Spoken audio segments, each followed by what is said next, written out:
नमस्कार, आप सुन रहे हैं रेडियो मधुबन 107.8 एफएम। सुनते रहिए, मुस्कुराते रहिए। वक्त हो गया कार्यक्रम नई दुनिया नया ज़माना इस कार्यक्रम का। और बेहतर दुनिया बनाने के लिए हमें चाहिए हवा की शुद्धिकरण, इसके साथ साथ हर 5 तत्वों के शुद्धिकरण। लेकिन आज हम बात करेंगे पोल्यूशन के बारे में। हमारे साथ हमारे एक्सपर्ट हैं सुशील कुमार द्विवेदी जी। आप एक ग्रीन एक्सपर्ट हैं, इसके साथ साथ आप एक शिक्षक हैं, आप एक एनवायरमेंटलिस्ट हैं, और इसके साथ साथ आप हमारे नेशनल टेलीविज़न में भी एक एक्सपर्ट के रूप में एनवायरमेंट के बारे में चर्चा करते आए हैं। तो आज हमारे मध्य हैं सुशील कुमार द्विवेदी जी। आपका बहुत बहुत स्वागत है रेडियो मधुबन पर सर। जी सुभाश्री मैम, नमस्कार, आपका बहुत बहुत आभार। नमस्ते सर। जी सर, क्या कहना चाहेंगे नई दुनिया इस प्रोग्राम के अंतर्गत आज के विषय पर, पोल्यूशन? अगर ये शब्द कहा जाए तो आपके मन में सबसे पहले क्या थॉट आता है? पहले तो मैं आपको अपने दिल की गहराइयों से नई दुनिया कार्यक्रम को लाने वाले जो भी रेडियो मधुबन की टीम है जी। इसको धन्यवाद दूंगा कि वो ऐसे पर्यावरणीय प्रदूषण जो कि मेरे आपके जीवन से जुड़ा है, ये पर्यावरण जिसके बिना हम अपने जीवन की कल्पना नहीं कर सकते, और ऐसे मुद्दों को भी आप अपने कार्यक्रम में सम्मिलित करके जो नई पीढ़ी है, जो आने वाली पीढ़ी है, या जो करेंट जनरेशन जो चल रही है, तो इनको आप जागरूक कर रही हैं, धरती को हरा भरा बनाने की कोशिश कर रही हैं। एक अच्छा प्लेनेट जो हम सबको जीवनदायी हो, हम सबको पुष्पित और पल्लवित करने में मदद करे, और आने वाली पीढ़ियों के लिए एक अच्छी धरती देके जाएं। और दुख के साथ कहना पड़ रहा है कि हम लोग आज जैसी धरती पर रह रहे हैं सुभाश्री जी, वो धरती अब वर्तमान में नहीं कह सकते कि रहने योग्य है। जो हम और आप लोग ambient air quality monitoring station हैं जो देश दुनिया के अलग अलग हिस्सों में लगे हैं, उनके द्वारा जब हम अपने शहरों की आबो हवा की बात करते हैं, तो उस आबो हवा में पता चलता है कि वो तो बहुत ही खराब है, वो तो बहुत ही बुरी तरह से प्रभावित हो गई है। वो कहा भी जा रहा है कि लगभग एक बड़े से शहर, चाहे आप जयपुर की बात कर लें, या मैं लखनऊ की बात करूं, या कानपुर की बात करूं, या फिर नई दिल्ली, जहाँ पे कहा जा रहा है कि एक छोटे शहर से लेके बड़े शहर में, अगर शहर छोटा है तो लोग 10 से 12 सिगरेट का रोज धुआं बिना जाने इनहेल कर रहे हैं, मतलब अंदर ले जा रहे हैं। और दिल्ली जैसे शहर की बात करें, वर्तमान परिदृश्य में बात करें, अक्टूबर नवंबर के महीने की बात करें, तो लगभग हर व्यक्ति 30 से लेके 50 सिगरेट के बराबर धुआं अलग अलग जगह पर ले रहा है। तो ये वो हवा है जो आदमी को बहुत बीमार बना रही है, और जो भविष्य में पता चलेगा, जिसकी वजह से कई ऐसी बीमारियां मुझे और आपको प्रभावित करने के लिए बिल्कुल बैठी हुई हैं। चाहे वो फेफड़ों से संबंधित अस्थमा हो सकता है, ब्रोंकाइटिस हो सकती है, एलर्जी भी हो सकती है, स्किन पर रैशेस हो सकते हैं, या फिर ज्यादा और आगे जाएं तो सीओपीडी शिकायत या एम्फाइसीमा के मरीज को सांस लेने में और दिक्कत तकलीफ होने लगती है। ये वो सब परेशानियां हैं जो हमें और आपको बुरी तरह से बेचैन किए हुए हैं। और आज के इस दौर में हम तो यही करेंगे कि जो हर व्यक्ति को अपना एक प्रकार से जिम्मेदारी को समझना होगा, क्योंकि आमतौर पर जब भी कोई परेशानी आती है, विशेषकर पर्यावरणीय परेशानी, तो एक सरकार के तरफ देखकर, या हम किसी एनजीओ की तरफ देखकर, या किसी निश्चित व्यक्तियों की तरफ देखकर ये अपना पल्ला नहीं झाड़ सकते। हर व्यक्ति की एक नैतिक जिम्मेवारी है कि वो धरती के लिए कुछ हरे भरे काम करे, इस सुनहरी सुंदर धरती को बचाने में अपना योगदान दे। जी जी सर, आप एयर क्वालिटी इंडेक्स के बारे में बता रहे थे, बात कर रहे थे हवा की गुणवत्ता के बारे में।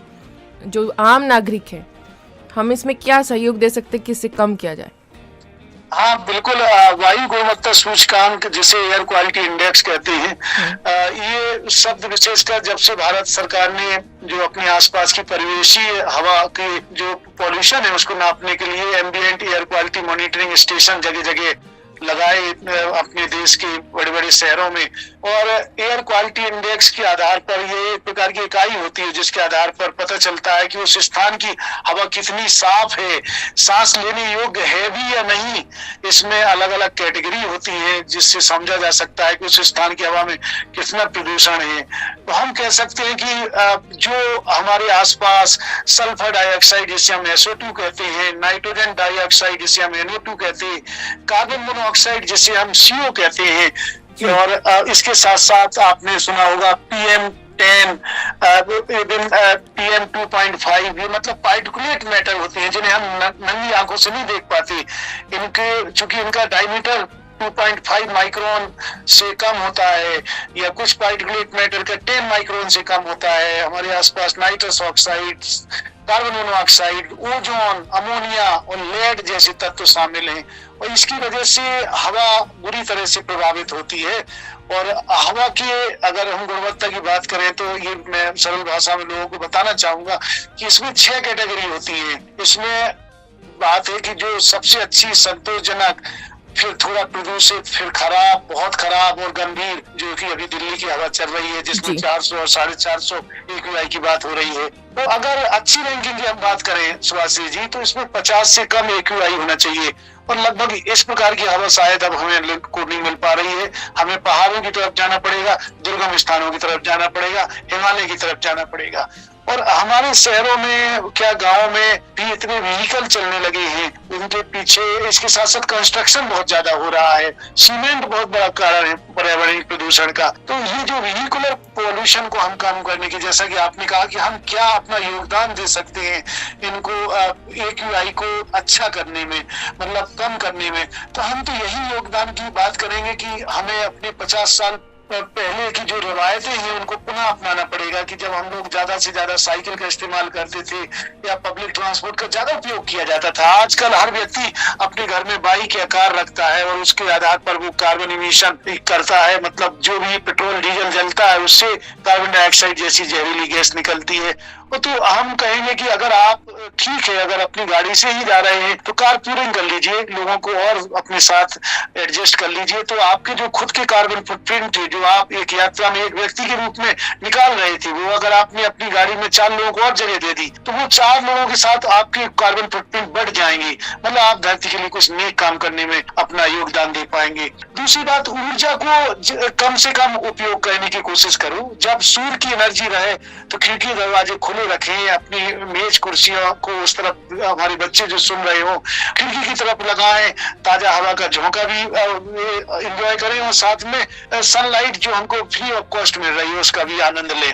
इसके अलावा जो हम और आप लोग फॉसिल फ्यूल जला देते हैं, बायोमास जला देते हैं, तो आपके रेडियो FM के माध्यम से मैं कहूंगा कि भाई उसको ना जला के कोशिश करिए कि उसके द्वारा हम कंपोस्ट बनाएं, उसके द्वारा हम खाद बनाएं। और विशेषकर ऐसे लोग जो पराली का संकट जैसे दिल्ली के आसपास के एरिया में, तो उन्हें सरकार के द्वारा जो डिकम्पोजर दिया गया है, पूसा डिकम्पोजर, जो हमारे इंडियन एग्रीकल्चर रिसर्च इंस्टीट्यूट के वैज्ञानिकों ने बनाया है, तो उसका उपयोग कर सकते हैं वो लोग। मतलब हमें हरित जीवनचर्या की तरफ जाना पड़ेगा। सुबह जल्दी जागे और रात को भी जल्दी से सोएं। तो सुबह जल्दी जागेंगे तो हमें सनलाइट का दीदार हो जाएगा, हम इलेक्ट्रिसिटी का कम से कम उपयोग करेंगे, और जब हम रात को जल्दी सो जाएंगे तो हम कम से कम उपयोग करेंगे अपने आसपास का, जो भी हम लाइट जला रहे हैं या जो भी ऊर्जा इस्तेमाल कर रहे हैं।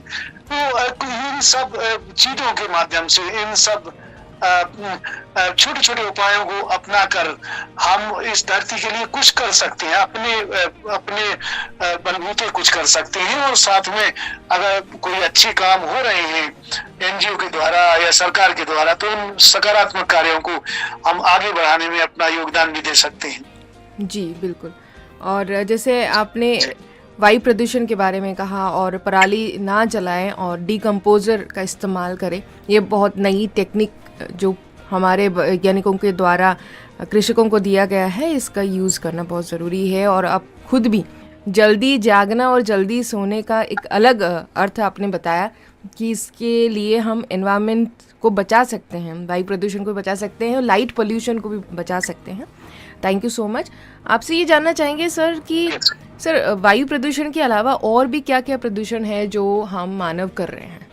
अब देखिए, हम इंसानों ने अपनी जरूरतों के लिए इस धरती को बुरी तरह से तहस नहस कर दिया है। मतलब इस धरती की जो कैरिंग कैपेसिटी होती है उसको हमने बुरी तरह से छिन्न भिन्न कर दिया है। धरती करा रही है, रो रही है, पुकार रही है कि हमारी आवाज सुनिए, हमारे कष्ट को पहचानिए, और वही अपने अलग अलग प्रदूषणों के माध्यम से हमें और आपको देखने को मिल रही है। तो एक तो ये हवा का प्रदूषण है ही। आज साफ जल की बहुत बड़ी समस्या हो गई है। तो बहुत सारे लोग, हर साल देखा होगा लाखों लोग ऐसे पानी को पी के मर जाते हैं जिसे हम विषाक्त पानी कह सकते हैं, जो गंदा पानी कह सकते हैं। तो जल प्रदूषण एक बहुत बड़ी समस्या हो गई है। विशेषकर कई सारे ऐसे जल के स्रोत हैं जो हमें सदियों से जीवन देते आते आ रहे हैं, लेकिन अब वर्तमान में हम और आप लोग देख रहे हैं कि कई लोग उन जल स्रोतों को कहीं ना कहीं से पॉल्यूट कर देते हैं। जैसे मिसाल के रूप में नदियों की एक तरफ हम पूजा करते हैं और दूसरी तरफ देखिए हम नदियों में पूजा पाठ का जो भी सामान आता है वो नदियों में बहा देते हैं। तो ये हमें जो विपरीत कार्य जो हम अब कर रहे हैं, एक तरफ पूजा और दूसरी तरफ इस प्रकार का हम आचार व्यवहार कर रहे हैं, तो ये भी हमें सोचना पड़ेगा कि हमें पानी के स्रोतों की रक्षा करनी पड़ेगी। साथ में पानी का बहुत ही बुद्धिमत्ता पूर्वक इस्तेमाल करना पड़ेगा, क्योंकि कहा जा रहा है कि अगली शताब्दी में जो अगला विश्व युद्ध होगा वो पानी को लेकर होगा। और यही कारण है कि हम भारत के अलग अलग हिस्सों में भी इस चीज की आहट को रूप में देख रहे हैं कि अलग अलग राज्यों में पानी को लेकर देखा होगा कि लड़ाई झगड़ा चलता रहता है। दोनों हमारे देश के अंदर ही राज्यों में टेंशन चलता रहता है। ये बात बहुत हमें आपको समझने की जरूरत है कि जो भी हमें स्रोत मिले हुए हैं पानी के, उनको कम से कम हम बर्बाद करने से रोकें। इसके अलावा पानी के प्रदूषण के अलावा आपने देखा होगा एक और प्रदूषण बहुत खामोशी के साथ मुझे और आपको परेशान कर रहा है। उस प्रदूषण का नाम है लाइट पॉल्यूशन। लाइट पॉल्यूशन एक ऐसा पॉल्यूशन है सुभाषी जी जो हम और आप लोग अपने घरों को इस प्रकार से जगमग कर देते हैं जितनी हमें जरूरत ही नहीं है। मतलब हमने अपने घर को एलईडी लगा के इतना चमचमा दिया और पता चला कि वो जो अत्यधिक प्रकाश है वो जाके मेरे अपने ब्रेन में कि जो रीजन में एक पीनियल ग्लैंड पाई जाती है जो मेलाटोनिन नामक एक हार्मोन निकालती है जो नींद लाने के लिए आवश्यक होता है। तो जब हम ज्यादा उजाला कर देते हैं तो वो पीनियल ग्लैंड या उच्च रक्तचाप आपने देखा होगा, हाइपरटेंशन जिसे हम कहते हैं, बेचैनी रहना, घबराहट रहना, ऐसी चीजें देखी जाती हैं। मकान बहुत बड़ा बनवाया हुआ है और जगमग रोशनी है अंदर बाहर, लेकिन व्यक्ति को खुशी नहीं है, नींद नहीं आ रही है, कारण वो प्रकाश पॉल्यूशन है। मैं आपको एक छोटी सी कहानी बताना चाहूंगा, कुछ साल पहले की है। यूएसए का एक ऐसा शहर है जिसे लॉस एंजलिस कहते हैं, आपने नाम सुना होगा। वो वैसे कैसीनो के लिए ज्यादा प्रसिद्ध है और वहां पर हॉलीवुड की जो फिल्में हैं वो बनाई जाती हैं, आपने सुना होगा। तो जो ये फिल्में हैं, लेकिन वहां पर एक बार क्या हुआ कि बहुत तेज भूकंप आया और उस भूकंप की वजह से लोग एकदम डर गए और एकदम घर से बाहर निकले तो चूंकि लाइट काट दी गई, चूंकि भूकंप आया तो बाहर उन्होंने देखा कि आकाश में कुछ टिमटिमा रहा है, कुछ जगमगा रहा है, कुछ ब्लिंक हो रहा है। तो और डरे लोग, अरे ये क्या हो रहा है आकाश, क्योंकि ये क्यों हुआ ऐसा, क्योंकि वहां के लोगों को ऐसा टिमटिमाते तारों वाला आकाश देखने की आदत ही नहीं थी, क्योंकि वो अपने घरों को इतना उजाला किए रहते थे जिसकी वजह से उन्होंने ऐसा कभी आकाश की कल्पना नहीं की थी। तो ये जो लाइट पॉल्यूशन है ये एक अलग तरह का पॉल्यूशन है। हम कहेंगे कि जितनी जरूरत है उतनी लाइट का इस्तेमाल करें, नहीं तो आपका स्वास्थ्य कहीं ना कहीं से प्रभावित होगा। एक और पॉल्यूशन जो मेरे आपकी रोज दिनचर्या में हम और आप लोग जब अपने कार्य करने के लिए निकलते हैं या घर से बाहर जाते हैं तो वो साउंड पॉल्यूशन है, ध्वनि प्रदूषण है। हम और आप लोग नॉर्मल बात करते हैं तब कोई बात नहीं, लेकिन जब 80 डेसिबल से ज्यादा, क्योंकि ध्वनि की जो इंटेंसिटी होती है उसे डेसिबल में नापा जाता है, तो जब ध्वनि की इंटेंसिटी है जो तीव्रता 80 डेसिबल से ज्यादा हो जाती है तो ऐसी ध्वनि मेरे आपके सिर दर्द कर सकती है, मुझे बेचैन कर सकती है, मुझे इवन आप हार्ट रेट बढ़ जाता है, ब्लड प्रेशर बढ़ जाता है, हाइपरटेंशन की परेशानी हो जाती है। कई लोगों को तो कार्डियक प्रॉब्लम है तो वो उन्हें कार्डियक अरेस्ट भी हो सकता है। तो ये जो साउंड पॉल्यूशन है ये बड़े बड़े शहरों की एक हकीकत बन गया है, जाने अनजाने वो लोग इस साउंड पॉल्यूशन की वजह से प्रभावित हो रहे हैं। ये भी हमें और आपको समझना है कि साउंड पॉल्यूशन से भी हम किस प्रकार से छुटकारा पा सकते हैं। सुभाष जी, एक आजकल मॉडर्न जमाने का एक और पॉल्यूशन मैं बताना चाहूंगा, वो पॉल्यूशन ई वेस्ट पॉल्यूशन है। आप अपने घर का एक ऑडिट करिएगा, या जो लोग सुन रहे हैं आज आपका ये रेडियो एफएम, तो मैं उनसे आग्रह करूंगा कि आप अपने घर का एक ऑडिट करिए, तो आपको पता चलेगा कि आपके घर में तो कम से कम 10 मोबाइल हैं जो कि पुराने खराब हो गए हैं या किसी की बैटरी खराब है, किसी की स्क्रीन खराब है, या LED हो सकता है, या VCD प्लेयर हो सकता है, या पुरानी टेलीविजन हो सकते हैं। मतलब इलेक्ट्रॉनिक इक्विपमेंट, गैजेट, कंप्यूटर से लेके अलग अलग चीजें हो सकती हैं, ये खराब डली हुई है। अब सोचिए एक घर में जब इतनी है तो पूरे दुनिया के घरों में कितनी नहीं होंगी। तो इनका प्रॉपर डिस्पोजल नहीं किया जाता है, जिसकी वजह से ये कहीं ना कहीं से धरती को बुरी तरह से प्रभावित करती हैं, और कई जगह इनको ऐसे ही मिसहैंडल करके डाल दिया जाता है। तो इससे हमारी सॉइल भी प्रभावित हो रही है। ये मिट्टी है जिससे ही हमें सब कुछ मिल रहा है, हमारे खाने की चीजें, हमारे रहने की चीजें, सारे जो हमारी फूड सिक्योरिटी है इस सॉइल से ही है। तो हमारे सॉइल तो लिमिटेड है, बल्कि अर्बनाइजेशन हो रहा है, पॉपुलेशन एक्सप्लोजन हो रहा है। 8 अरब से ज्यादा हम लोग इस धरती पर ऑलरेडी हैं, और बढ़ती जा रही जनसंख्या, तो सॉइल तो बहुत कम होती जा रही, और जो बची हुई सॉइल है उसको भी हम कहीं ना कहीं से पॉल्यूट कर रहे। तो हम अपनी खाद्य सुरक्षा की कैसे कल्पना कर सकते सुभाष जी? भविष्य में खाद्य संकट हमारे सॉइल पॉल्यूशन के रूप में भी देखने को मिलेगा। ये कुछ ऐसे प्रदूषण है जो मुझे और आपको डरा रहे हैं, आने वाले भविष्य के लिए एक खतरा के रूप में दिखाई दे रहे हैं। और आपके रेडियो के माध्यम से मैं तो कहूंगा कि हर व्यक्ति इन प्रदूषण को अच्छे से समझे और एक प्रण ले कि हम क्या ऐसे अच्छे काम करें कि इन प्रदूषणों से हमारी धरती जो हमें जीवन देती है, ये जो हमारा प्लेनेट है, इस प्लेनेट को हम अच्छा रहने योग्य कैसे बना सकें, आने वाली पीढ़ी को एक सुंदर, स्वच्छ, अच्छी धरती कैसे दे सकें। जी बिल्कुल। और आप एक शिक्षक भी हैं सुशील जी, तो आप आजकल के स्टूडेंट्स को देख रहे हैं, बच्चों को देख रहे हैं, तो बच्चों के व्यवहार में क्या परिवर्तन देख रहे हैं या आक्रोश देख रहे हैं एनवायरमेंट पॉल्यूशन के प्रति? नहीं, आज के बच्चे बहुत अच्छा कर रहे हैं, और इसका कारण है कि आप जैसे मीडिया कर्मी या हमारे देश के जो प्रेरक व्यक्तित्व हैं, जैसे मिसाल के रूप में मैं अपने आदरणीय यशस्वी प्रधानमंत्री जी की बात करूं, तो मैं चूंकि खुद शिक्षक हूं और ऐसे कई कार्यक्रमों का हिस्सा हूं, तो इस समय देखिए मिशन लाइफ एक कार्यक्रम चला हुआ है स्कूलों में, मतलब लाइफ स्टाइल फॉर एनवायरमेंट। मतलब ये ऐसी लाइफ स्टाइल के रूप में बच्चों को प्रेरित किया जा रहा है कि जो अच्छे अच्छे काम हैं, चाहे वो बिजली को बचाने को हो सकते हैं, चाहे वो पानी को बचाने को हो सकते हैं, चाहे वो सॉइल पॉल्यूशन को रोकने को हो सकते हैं, चाहे वो इलेक्ट्रॉनिक वेस्ट का प्रॉपर डिस्पोजल करने का हो सकते हैं। मतलब अब ये हमारे पाठ्यक्रम का हिस्सा बन गए हैं सुभाष जी, और मैं एक शिक्षक के रूप में इन कार्यक्रमों का एक हिस्सा भी हूँ। तो मुझे बड़ी खुशी होती है जब आज के बच्चे इस प्रकार के कार्यक्रमों को जानते हैं, हमारे प्रेरक व्यक्तित्व के द्वारा जो चलाए जा रहे हैं। या फिर हमारे इसके पहले आपने सुना होगा डॉक्टर हर्षवर्धन साहब ने कुछ एक कार्यक्रम चलाया था, ग्रीन गुड डीड। उन्होंने कुछ हरे भरे कार्य बताए थे कि लोग करें।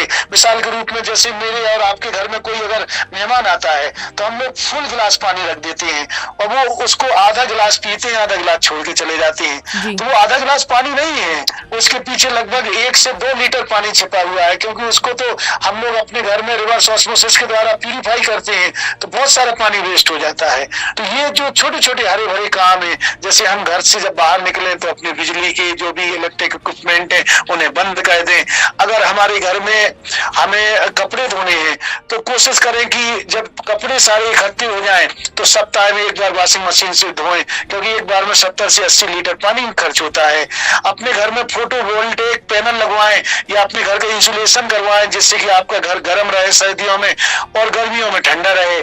ऐसे काम हम कर सकते हैं, अपने घर को ग्रीन हाउस के रूप में बना सकते हैं। और सबसे बड़ी बात तो हम अपने आसपास की हरी भरी फसलों का, हरे भरे फलों का सेवन करें, लोकल फूड को अपनाएं और वोकल भी बने, लोगों को आगे बताएं भी।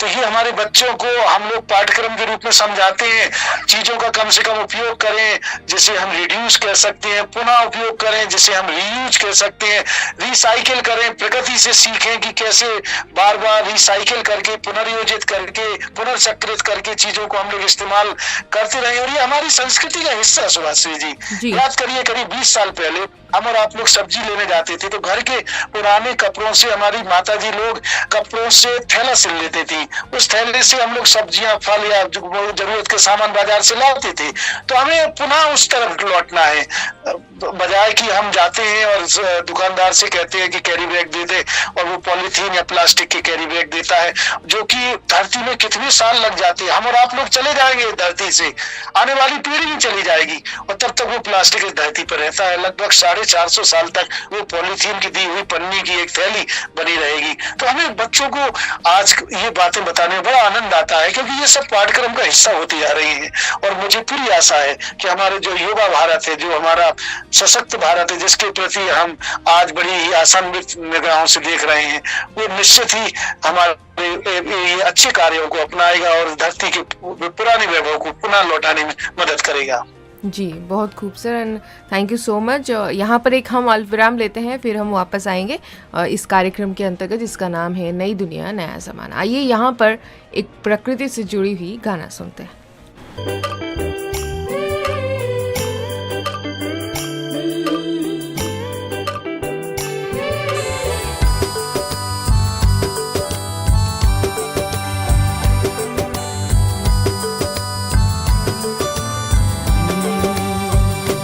अपनी धरती को बचाएं, आओ ऐसा कदम उठाएं, सोने के भारत को आओ फिर से मिलके सजाएं, फिर से मिलके सजाएं। अपनी धरती को बचाएं, आओ ऐसा कदम उठाएं, सोने के भारत को आओ फिर से मिलके सजाएं, फिर से मिलके सजाएं। गाँव गाँव हो हरियाली हो, गाँव गाँव हो हरियाली, होगी सब में खुशहाली। गाँव गाँव हो हरियाली, होगी सब में खुशहाली। अपनी धरती को बचाएं।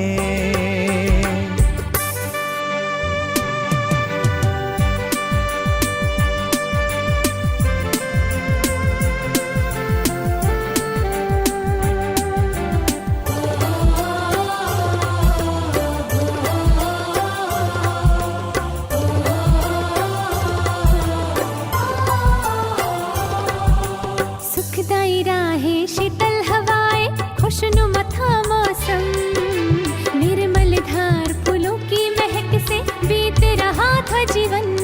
आज ही संकल्प ले ये लाएंगे फिर वो बहार, लगाएंगे पौधे इतने, सबको बांटेंगे प्यार अपार। नजरअंदाज करे कितना हकीकत को कौन छुपाए, अपनी धरती को बचाएं।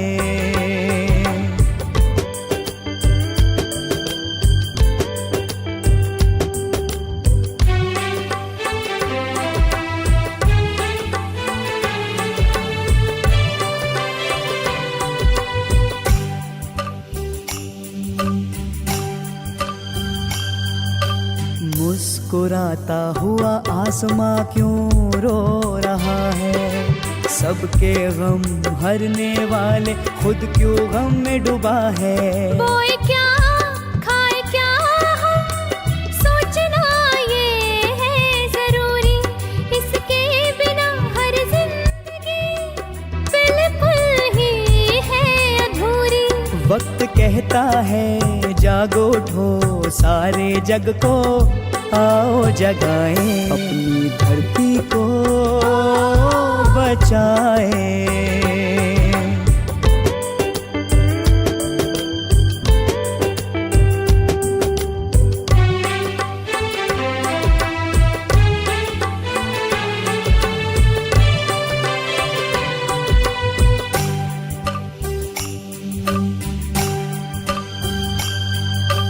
तपती धरती धुंधला अंबर हमसे पूछ रहे हैं, उजड़े उपवन सूखे तालाब प्यासे ताक रहे। वो वरदान है पेड़ पौधे प्रकृति की ये है दे, निरोगी काया मिलती इन्हीं से, हंसी होती हर रे। यही सच्ची दौलत है अपनी धरती को बचाएं।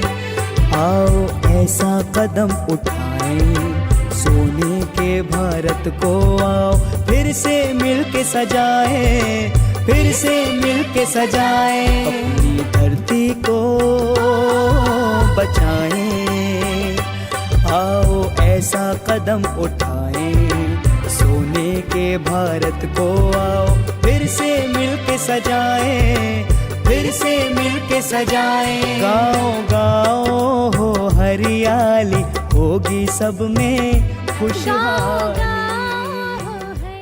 फ्रेंड्स, प्रधानमंत्री नरेंद्र मोदी जी के मिशन लाइफ के संकल्प को आप सजग रहकर मजबूती दे सकते हैं और रोजाना के कामकाज में कुछ आसान उपायों से अपना योगदान दे सकते हैं। कैसे, आइए जानते हैं। पौधों, फर्श और वाहनों आदि में पानी के उपयोग के लिए होस पाइप या पाइप के बजाय बाल्टी का उपयोग करें।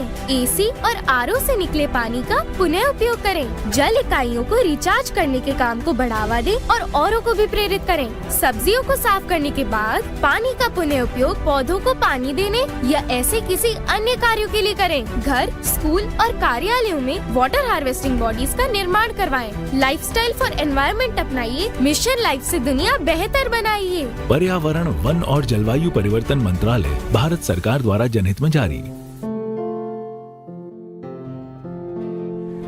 Welcome back. सुन रहे हैं आप नई दुनिया नया ज़माना कार्यक्रम। आज हमारे बीच शिक्षक सुशील कुमार द्विवेदी जी हैं। आप एक ग्रीन एक्सपर्ट हैं, एक टीचर है, इसके साथ साथ आप एक वक्ता भी हैं। नेशनल टीवी चैनल्स में आप एनवायरनमेंट को लेकर के जो चर्चा किया जाता है उसमें आप पार्टिसिपेट भी करते हैं, कि एक्सपर्ट के रूप में अपने राय भी रखते हैं। सर, आपका फिर से बहुत बहुत स्वागत है रेडियो मधुबन पर। हाँ जी, धन्यवाद मैम, पुनः धन्यवाद आपका जी। तो सर, इस वक्त आप नेपाल में हैं और नेपाल बहुत खूबसूरत भी है, लेकिन हमने ये भी जाना कि वहाँ पर अर्थक्वेक्स भी, भूकंप भी महसूस होता रहता है।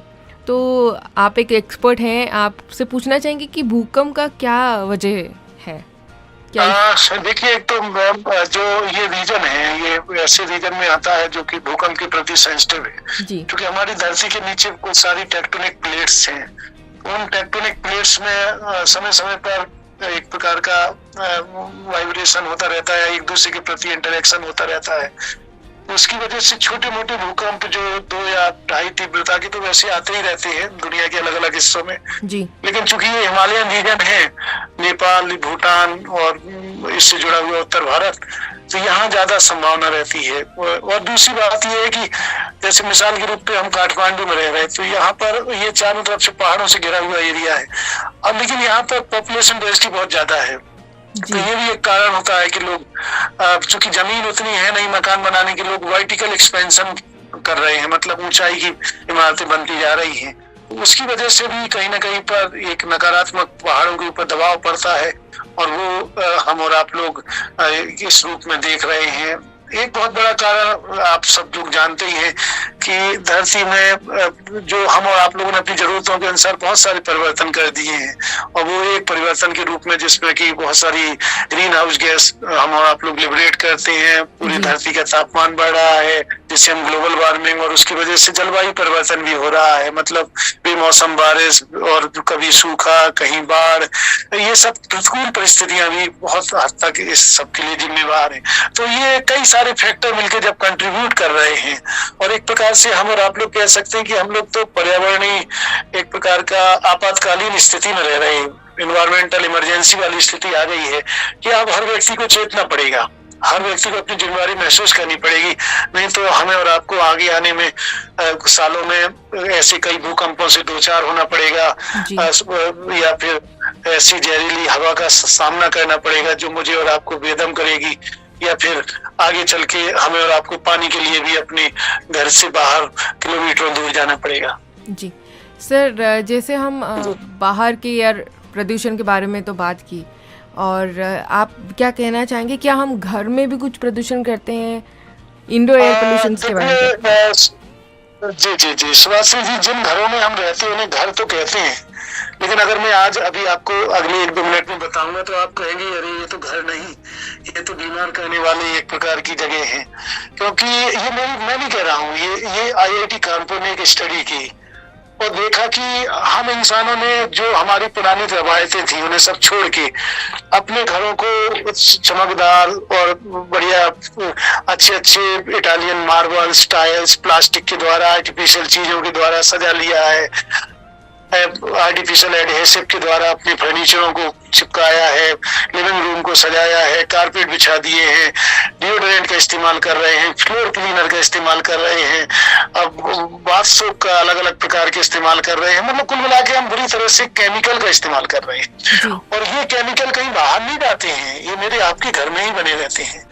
तो जब एक स्टडी अगर मैं आज ही कहूँ आपके रेडियो के माध्यम से कि आप सभी श्रोता इस शो के तुरंत बाद एक स्टडी करिएगा, एक छोटा सा ऑडिट करिएगा कि आप देखिएगा कि आपके लिविंग रूम में ऐसी कितनी चीजें हैं जो आपको बीमार कर रही हैं। क्या आप मच्छर को मारने वाला कोई ऐसा ओडोरेंट तो नहीं लगा रहे हैं केमिकल, कि वो आपको भी तो प्रभावित नहीं कर रहा है, या फिर आप डिओड्रेंट का छिड़काव तो नहीं कर रहे हैं, वो तो नहीं आपको प्रभावित कर रहा है, या फिर आप प्रकाश पॉल्यूशन के रूप में लाइट पॉल्यूशन को बढ़ावा तो नहीं दे रहे, जितनी जरूरत है उससे ज्यादा तो नहीं आप उसका उपयोग कर रहे, या फिर आप जिस सोफे पर बैठे हुए हैं उस सोफा में कौन से एडहेसिव का इस्तेमाल किया गया है, फॉर्मलिन बेस्ड एडहेसिव का तो नहीं किया गया है, क्योंकि फॉर्मलिन तो पोटेंशियल कार्सिनोजेनिक होता है, ये तो कैंसर कॉज करता है।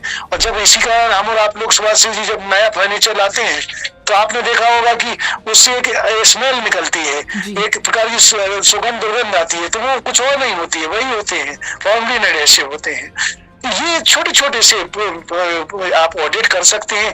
अपने घर का कारपेट उठा के देखिए तो उसके नीचे टिक्स, माइट, डस्ट पार्टिकल मिलेंगे और कितने सारे जो जिसे हम अभी PM10 और PM2.5 की बात कर रहे थे तो वो मिलेंगे आपको। तो क्या घर के अंदर भी है, तो आपने कभी सोचा ही नहीं था, और वो हवा कहीं और बाहर नहीं जा रही, वो आपको और बीमार कर रही।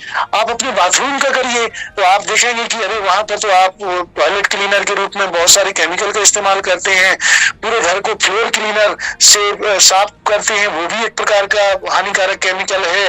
या फिर आप कई ऐसे आर्टिफिशियल चीजों का इस्तेमाल करते हैं, प्लास्टिक बेस्ड चीजों का, जैसे कि आप अपने घरों में जो चेहरे को धोने के लिए प्लास्टिक बीड्स का इस्तेमाल, जिन्हें हम चमकी कहते हैं, उनका भी करते हैं। तो ये माइक्रो प्लास्टिक के रूप में एक अलग नुकसान है जो आपके घरों में ही टहल रहा है, पानी की नाली से होते हुए फिर जाके रिवर और फिर समुद्र में पहुंच रहा है। या फिर और भी ऐसी कई सारे हमारे काम हैं, जैसे अब आप किचन में जाएं तो किचन में हम लोग फ्यूल जला रहे हैं, मान लीजिए कोई भी गैस स्टोव जला रहे हैं या LPG जला रहे हैं, तो उससे कुछ ना कुछ तो पोल्यूशन हो ही रहा है। या खाना बना रहे हैं तो उससे कोई ना कोई पोल्यूशन निकल रहा है, ये पोल्यूशन बाहर नहीं जा रहा है। तो आज ये छोटा सा ऑडिट करिएगा और जानेंगे कि अरे आपके घर में तो कार्बन मोनोऑक्साइड का भंडार छिपा हुआ है, आपके घर में तो कार्बन डाइऑक्साइड छिपी हुई है, sulphur dioxide, nitrous oxide, benzene, toluene, formalin, ये तो आपको और बीमार कर रहे हैं। जो हम बाहर के प्रदूषण की बात कर रहे थे उसके स्थान पर तो अंदर का प्रदूषण कुछ ज्यादा ही हानिकारक है। और यही कारण है कि हम लोग बड़े बड़े महल अट्टालिकाएं बना लेते हैं लेकिन अंदर से कभी खुश नहीं रहते हैं, नींद नहीं आती है, शिकायत करते हैं। कारण यही है कि हम बुरी तरह से इंडोर पॉल्यूशन से बुरी तरह से घिरे हुए हैं और ये इंडोर पॉल्यूशन हमें और आपको और बीमार कर रहा है। जी सर, इसका कोई सॉल्यूशंस है अब तक और आपके पास कि कैसे? क्योंकि फ्लोर क्लीनिंग हो, टॉयलेट क्लीनिंग हो, तो ये जो क्लीनर्स के एडवर्टाइजमेंट्स हम देखते हैं, हमें लगता है कि हमारा घर जो है वो चमकना चाहिए। ये सारे एडवर्टाइजमेंट से देख के हम इसे खरीदते हैं, खरीदने की जिद भी करते हैं। इसका कोई सॉल्यूशंस है? देखिए सुभाषी जी, हमें और आपको एक प्रकार की आदत हो गई है कि हमें और आपको चमकदार चीजें ज्यादा आकर्षित करती हैं, जैसा आपने कहा। तो इसलिए वो जो एडवर्टाइजिंग एजेंसी होती है वो अपना चमकदार चीजें ऐसी हमें आपको दिखाती हैं, ऐसे सिने सितारों को दिखाएंगे, खुद यूज ना करते हो का वो, लेकिन वो हमें और आपको दिखाएंगे। तो हम लोग सोचते हैं कि शायद हम लोग इन चीजों का इस्तेमाल करेंगे तो जीवन हमारा इस प्रकार से ही चमकदार हो जाएगा, लेकिन ऐसा होता नहीं है। खैर, इन चीजों को कुछ हद तक कम करें और सॉल्यूशन हमारे पास ही है, पॉल्यूशन का सॉल्यूशन हमारे पास है। नहीं तो फिर अगर हम अपने इन सब दुष्प्रभावों के लिए तैयार रहें, जैसे घर में कुछ इंडोर एयर पोल्यूटेंट प्लांट होते हैं, जो इंडोर पोल्यूशन को कम करते हैं। अपने घरों को आप बढ़िया सजावट करिए ना, ग्रीन मकान की तरह, ग्रीन घर की तरह, ग्रीन हाउस। आप मनी प्लांट लगाइए, मनी प्लांट आपके घर से जहरीली हवाओं को सोखेगा। आप रबर प्लांट लगाइए, वो आपके घर की कार्बन मोनोऑक्साइड बेंजीन को सोखेगा। आप बम्बू, चाइनीज बम्बू वाला प्लांट लगाइए, ये भी आपके घर के अंदर के पॉल्यूशन को खत्म करेगा। तो ये जो आप एलोवेरा हुआ, ये सब जो भी पौधे हैं, ये सारे इंडोर एयर पॉल्यूशन को खत्म करने वाले प्लांट कहलाते हैं। और जब आप इन प्लांट को लगाएंगे तो आपके घर में सुंदरता भी बढ़ेगी और पॉजिटिविटी भी आएगी और घर का इंडोर एयर पॉल्यूशन भी खत्म हो जाएगा। ये बहुत सरल से उपाय हैं, ये हमारी प्रकृति में ही छिपे हुए हैं। पुराने समय में हमारे जो पूर्वज थे वो खूब हरा भरा रखते थे, घर के अंदर, घर के बाहर। लेकिन हमें अब उन्हीं जड़ों की तरफ फिर से लौटना है, तभी हम अपने जीवन की कल्पना कर सकते हैं। जी बिल्कुल, बहुत खूब, and thank you so much sir, आपने अपने कीमती समय दिया और यहाँ पर हमारे श्रोताओं से आपने बातचीत की, और सिर्फ बातचीत नहीं की लेकिन उसके माइन्यूट डिटेल्स आपने हमें बताया। आपके श्रोताओं को कोई प्रश्न भी हो तो वो कभी भी पूछ सकते हैं आपके लिए, क्योंकि ये हर व्यक्ति का नैतिक कर्तव्य है कि वो जहाँ रहे, जैसा रहे, वहाँ प्रकाश फैलाए, वहाँ लोगों को जागरूक करे, क्योंकि ये एक सामूहिक जिम्मेवारी है। जी, तो आप हमें संपर्क कर सकते हैं 94 14 15 14 15 पर अपने क्वेश्चन हम तक पहुंचा सकते हैं। हम सुशील सर जी से इसके आंसर्स पूछ के आप तक ज़रूर पहुंचाएंगे। तो अब आप हमें कॉल या मैसेज कर सकते हैं 9414151415 पर, टेलीग्राम, व्हाट्सएप या मैसेज या कॉल कर सकते हैं इसी नंबर पर। जी, तो सर आपको माइक्रो प्लास्टिक के बारे में पूछना चाहेंगे। ये जो अभी नया एक हम देख रहे हैं, माइक्रो प्लास्टिक से बहुत कुछ परेशानियों का सामना हमें करना पड़ रहा है, तो ये माइक्रो प्लास्टिक है क्या? देखिए, अगर हम शब्द पे ही जाएं तो माइक्रो का जो अर्थ होता है, शाब्दिक अर्थ होता है सूक्ष्म, अति सूक्ष्म। और प्लास्टिक जो हम और आप लोग देख रहे हैं, तो आमतौर पे हम प्लास्टिक की जब भी चर्चा करते हैं तो हम उस प्लास्टिक की बात करते हैं जो हमें आपको दिखाई दे रहा है आंखों से। लेकिन ये वो प्लास्टिक है जो मुझे और आपको नेकेड आई से दिखाई नहीं देता, और ये खामोशी के साथ मेरी हवा में, मेरे पानी में, मेरे पर्यावरण में, मेरे वातावरण में, हर जगह है, लेकिन मुझे दिखाई नहीं दे रहा है। हम इसको खा रहे हैं, हम इसको पहन रहे हैं, हम इस पे सो रहे हैं और हमें दिखाई नहीं दे रहा है। ये बड़ी अजीब सी बात होगी, आज आपको जान के पता चलेगा। जैसे मिसाल के रूप में हम और आप लोग अपने घरों में देखिए सिंथेटिक कपड़ों का इस्तेमाल करते हैं। वो कपड़े जब धोते हैं तो उसमें से प्लास्टिक के फाइबर कहीं ना कहीं से हमारे घर से नदी नाली तक पहुंचते हैं और समुद्र में पहुंच जाते हैं। या फिर हम लोग माइक्रोबीड का इस्तेमाल करते हैं चेहरे को साफ करने में, शैम्पू को, वहाँ पे भी कहीं ना कहीं से प्लास्टिक के कण मिले रहते हैं जो सफाई करने में मदद करते हैं। हम लोग जूते पहनते हैं, चप्पल पहनते हैं, तो तलवे प्लास्टिक के बने होते हैं, रोड पे ये रगड़ते हैं। या जिन कारों से हम लोग जाते हैं तो उसके टायर जो होते हैं वो प्लास्टिक के बने होते हैं। वो रोड पर जब रगड़ते हैं तो उससे प्लास्टिक के छोटे छोटे फाइबर निकलते, ये कहीं और नहीं जाती, ये आसपास हवा में ही तैरते रहते हैं। वो सांस के रास्ते, नाक के रास्ते हमारे फेफड़ों में पहुंचते हैं और हमें और आपको बीमार बनाते हैं।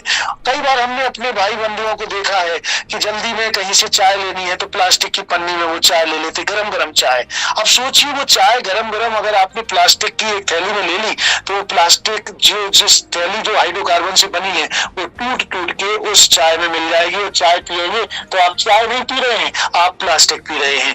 ऐसे ही आपने देखा होगा आजकल एक फैशन सी हो गई है पानी की बोतल लेके जाना। वो जो डिस्पोजेबल बोतल होती है जो अलग अलग ब्रांड की आती है और उसको खरीद के लोग आप उसको कार में रख के भूल जाते हैं या कहीं भी रख दिए या उसको उपयोग किए जा रहे हैं सालों साले। अब देखिए कई सालों तक जब इस्तेमाल करेंगे उसको तो फिर क्या होता है, जब वो गर्मी जब एक्सट्रीम टेम्परेचर पे आती है, जब 40-45 डिग्री सेल्सियस तापमान होता है, जैसे आप राजस्थान से बात कर रही, मैं उत्तर भारत से कहीं ना कहीं से ताल्लुक रखता हूँ, उत्तर प्रदेश से, वर्तमान में अभी काठमांडू में हूँ। तो जब ज्यादा टेम्परेचर पे तो वो टूट टूट के प्लास्टिक पानी में मिल जाता है। ऐसे पानी को हम पी रहे हैं तो पानी नहीं प्लास्टिक पी रहे हैं और इस प्लास्टिक के कारण भविष्य में फिर कहीं कैंसर, कहीं अभी किडनी रिलेटेड डिजीज, कहीं लिवर रिलेटेड डिजीज, ये सब आगे चल के परेशानी का सबब बनती है। तो ये लोगों को समझना है कि ये माइक्रो प्लास्टिक तो बहुत, ये तो खतरा है, ये तो बहुत जहरीला है और ये सबसे बड़ी बात है कि हमें आपको दिखाई नहीं दे रहा है। तो अब सवाल उठ रहा होगा कि इसका सॉल्यूशन क्या है। तो हम कोशिश करें कि अपने प्लास्टिक के पूरी तरह से हम इसे खत्म नहीं कर सकते हैं, क्योंकि प्लास्टिक हल्का होता है, प्लास्टिक टिकाऊ होता है, प्लास्टिक चमकीला होता है, प्लास्टिक सस्ता होता है, और इसके इन्हीं गुणों के कारण हम लोग प्लास्टिक का इस्तेमाल करने लगे। लेकिन हमें प्लास्टिक का कम से कम वहां इस्तेमाल नहीं करना है जहां पर उसका विकल्प मौजूद है।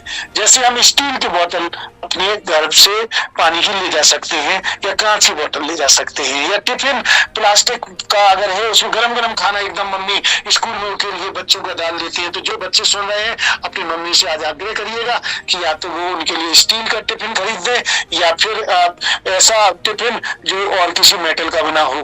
तो ये छोटी छोटी आदतें हैं जो अपनाएंगे तो हम प्लास्टिक से बचने का कुछ हद तक अपना कोशिश कर सकते हैं। और कोशिश करें कि हम जब बाहर जाएं सब्जी खरीदने तो घर से कपड़े का थैला लेके जाएं। घर में अगर जहां पर हम प्लास्टिक के स्थान पर हमें दूसरी चीजों का उपयोग करने का विकल्प मौजूद है तो हम उन विकल्पों की तरफ जरूर देखें, उन विकल्पों को अपनाएं, क्योंकि 100 साल पहले लगभग प्लास्टिक की खोज हुई थी। तो उस समय दुनिया में क्या प्लास्टिक के स्थान पर जिन चीजों का हम इस्तेमाल करते थे, तो उनमें से जिन चीजों का हम इस्तेमाल आज कर सकते हैं बिना विशेष कंप्रोमाइज के तो जरूर करें। इससे न केवल हम अपने स्वास्थ्य को बचाएंगे बल्कि इस धरती के सभी लोगों को, जो 8 अरब के आसपास लोग रह रहे हैं, जीव जंतु पेड़ पौधे, तो पूरी धरती को बचाने में अपना योगदान दे पाएंगे।